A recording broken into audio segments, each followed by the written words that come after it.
할렐루야. 구독과 좋아요, 핸드폰 가로보기 감사합니다. 오늘은 마태복음 5장 14절의 말씀으로 너희 작은 빛을 발하라 라는 제목으로 말씀을 증거하겠습니다. 창세기 1장 말씀에 하나님께서 빛이 있으라 하시니 빛이 있었고 그 빛은 하나님이 보시기에 좋았더라 하였습니다. 빛은 좋은 것이죠. 그림은 빛을 만드는 하나님의 모습을 손의 모습으로 형상화한 것입니다. 시편 36절 9절 말씀에서 생명의 원칙은 죽기에 있다라고 고백하고 있습니다. 참으로 그렇죠. 그림은 어린 나뭇가지가 무한한 태양빛을 받는 장면입니다. 엄청난 태양빛이 나무들에게 이렇게 새싹들에게 이렇게 내려오면 그 잎들은 광합성을 하고 생명작용을 시작하고 모든 생명체들은 그 생명의 혜택을 보고 있는 것입니다. 식물도 생명을 먹고 동물은 그 생명을 받은 식물을 먹고 우리도 햇빛을 받아야만 사는 존재입니다. 수시로 햇빛을 쬐어서 생명의 활기가 충만하시기를 축원합니다. 생명뿐만이 아니라 나라와 민족도 빛을 받아야 합니다. 이사야 9장 2절 말씀은 흑암에 행하던 백성이 큰 빛을 보았다 했습니다.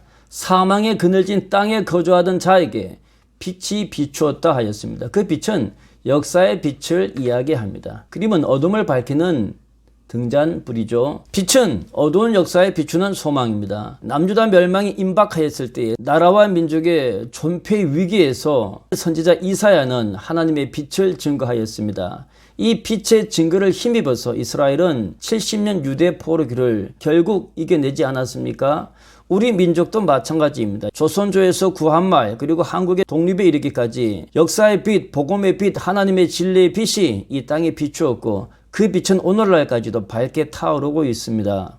민족의 선각자들이 비추었던 빛은 절망에 빠져있는 이 민족에 한 가닥 빛을 비추었고 그 빛으로 말미암아 많은 사람들은 소망을 갖고 역사의 어둠을 이겨내었습니다. 하나님의 말씀의 빛이 이 민족을 이렇게 세우는 가장 큰 신앙적, 정신적 원동력이었음을 우리는 쉽게 고백할 수 있습니다. 이 빛이 우리의 일생에서 귀한 진리의 빛으로 역사하시고 능력을 발하시기를 주의 이름으로 축원합니다. 그림은 작가의 의도가 무척 지혜롭지 않습니까?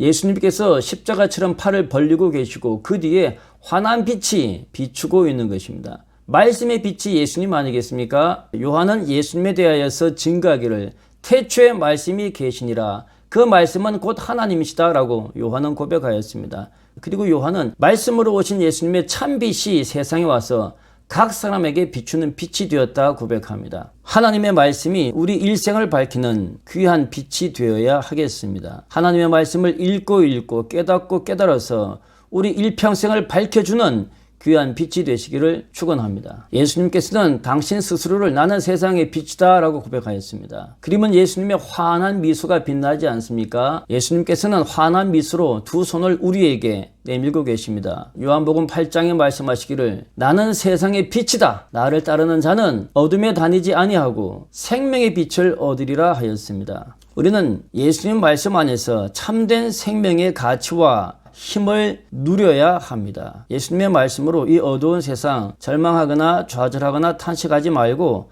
어떠한 경우에서도 감사하며 기뻐하며 그 빛을 발하시기를 축원합니다. 다윗은 빛에 대하여서 실감나게 고백하고 있습니다. 시편 27장 말씀에 다윗은 고백하기를 여호와는 나의 빛이요 나의 구원이시니 그리고 여호와는 나의 생명의 능력이시니 내가 누구를 두려워하며 누구를 무서워하리오라고 다윗은 고백하고 있습니다. 그림은 참으로 멋있지 않습니까? 어둠에 빠져있는 자가 빛으로 형성화된 하얀 빛에 이끌려서 바위 투성이의 길을 걸어가고 있지 않습니까? 하나님은 빛이십니다.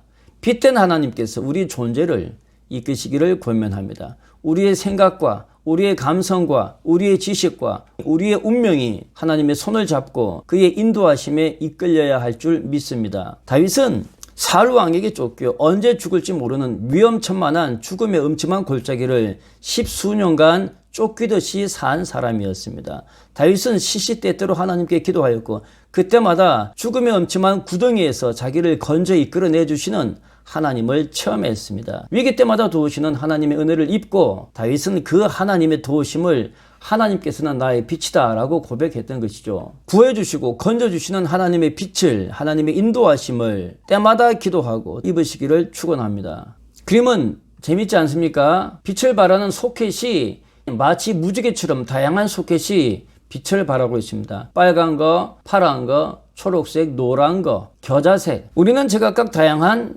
달란트와 분깃을 하나님께 부여받았습니다.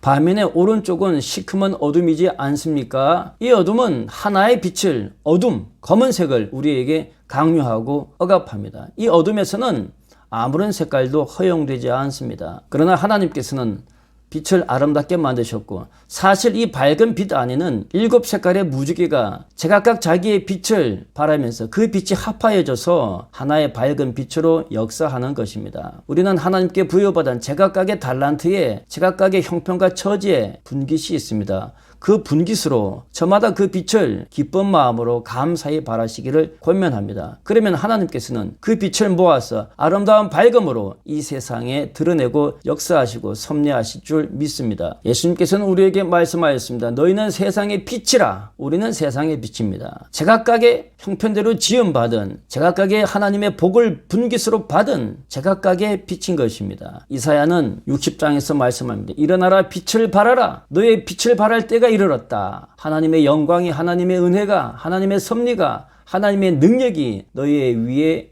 임하였다 하였습니다. 우리 스스로는 빛의 자격과 빛의 힘이 없습니다. 그렇지 않습니까? 그러나 하나님의 은혜가, 도우심이, 하나님의 섭리가, 능력이 우리에게 임할 때에 플러그에 꽂은 전구처럼 우리는 하나님으로부터 그 빛을 받아서 제각각 그 빛을 발휘할 수가 있는 것입니다. 빛은 나의 것이 아니고 하나님이 나에게 주셔서 나를 통하여서 발현되는 하나님의 빛인 것입니다. 그 빛에 하나님의 쓰임에 제각각의 형편대로 충만하시길 권면합니다. 그러면 우리는 빛을 어떻게 비추어야 할까요? 복잡하고 어려운 것은 힘들고 쉬운 것부터 한번 봅시다. 그림은 까만색을 배경으로 박지성이가 환한 얼굴을 미소 짓는 그림입니다. 박지성, 잘생긴 얼굴은 아닙니다. 그러나 그의 미소가 환하지 않습니까? 예수님께서는 마태복음에서 너희 빛을 사람들 앞에 비치게 하여서 너희의 착한 행실을 보고 그 착한 행실로 하나님 아버지께 영광을 돌려라 라고 했습니다. 사도 바울은 에베소서 5장에서 빛의 열매는 모든 착함과 의로움과 진실함에 있다 하였습니다. 착한 것이 밝은 빛이라는 것입니다. 착한 것은 분명히 밝게 빛납니다. 우리가 착한 일을 하면 그것으로 말미암아 저 사람은 예수 믿는 사람이야 라고 말은 하지 않아도 우리를 알고 있는, 관계하고 있는 자 모두는 우리의 착한 행실로 말미암아 하나님께 영광을 돌린다는 것입니다. 착하게 사는 것, 쉬우면 쉽고 어려우면 어렵습니다. 우리 마음이 하나님의 복을 받아야 우리가 착해지는 것입니다. 우리 마음에 하나님의 능력을 입어야 어두움을 극복해내고 밝은 빛을 우리 존재가 뿜어낼 수가 있는 것입니다. 박지성의 일화에는 이런 것이 있습니다. 자기는 숱하게 두드러 맞았지만 자기는 한 번도 빠따를 때리지 않았다고 했습니다. 그것이 빛난 행동 아닙니까? 나는 맞으며 운동했지만 나는 후배들을 때리지 않았다. 얼마나 밝고 빛나는 행위입니까? 그 밝음, 그것이 오늘의 박지성을 모든 사람들이 존중하고 존경하는 그의 오늘의 모습을 만들어내지 않았나 생각합니다. 박지성에 대한 인기는 무척 높습니다. 저는 지금도 박지성을 좋아합니다. 우리가 바랄 수 있는 두 번째 빛은 존중의 언어입니다. 그림은 두 손으로 감사합니다, 고맙습니다, 사랑합니다 라고 쓰여져 있는 아름다운 하트를 정성껏 보듬고 있지 않습니까? 데살로니가전서 3장에서는 사도 바울은 우리에게 권면합니다. 너희도 피차간에, 피차는 관계하고 있는 모든 사람들이죠. 그리고 관계하지 않는 다른 모든 사람들에 대하여서도 사랑이 더욱 많아 넘치게 하라라고 했습니다. 우리가 앱술로 구현하는 존중의 언어는 관계하는 사람이나 혹은 관계하지 아니하는 이 사회에 대하여서 성심성의껏 베풀어줘야 하는 것입니다. 어떤 언어를 써야 할 것인가? 존중의 언어를 사용하시기 바랍니다. 일례로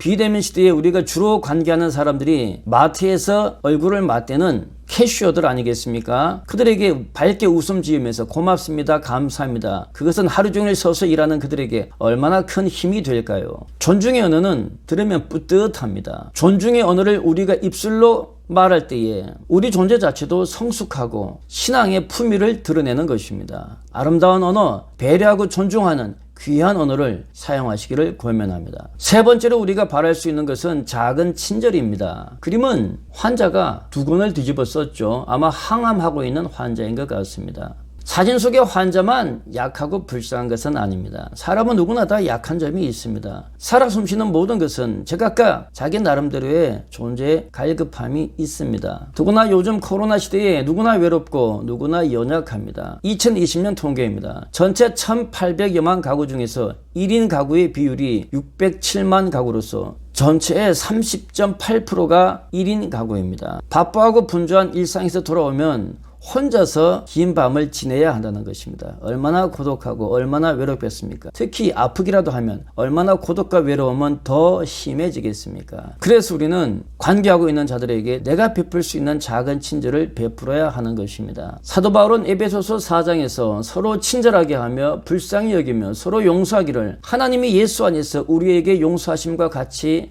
하라라고 하였습니다. 사랑과 용서는 우리 모두가 굶주리고 있는 우리의 갈급함인 것입니다. 베드로전서 3장에서 너희는 다 같은 마음을 갖고 같은 마음으로 서로의 마음을 동정하라 했습니다. 심퍼시죠. 같은 마음을, 같은 감성을, 같은 아픔을, 같은 외로움을, 같은 기쁨을 나누라는 것입니다. 형제를 사랑하고 불쌍히 여기며 그리고 최고의 처세술 서로에게 겸손하여서 너희의 사랑을 이루어라라고 하고 있습니다. 아름답지 않습니까? 이것이 우리가 행할 수 있는 지극히 작은 일상의 빛입니다. 물론 달란트를 더 크게 받은 이들은 더 큰 빛을 감당할 수 있을 것입니다. 그러나 최소한 이 세 가지의 것은 환한 미소, 존중의 언어, 작은 친절의 행위, 이것은 누구나 다 행할 수 있는 빛의 행위인 것입니다. 이 빛으로 말미암아 우리 스스로도 밝아지고 나와 관계에 있는 모든 사람들에게도 그 빛을 예수의 이름으로 나누어 주시기를 주의 이름으로 축원합니다. 감사합니다.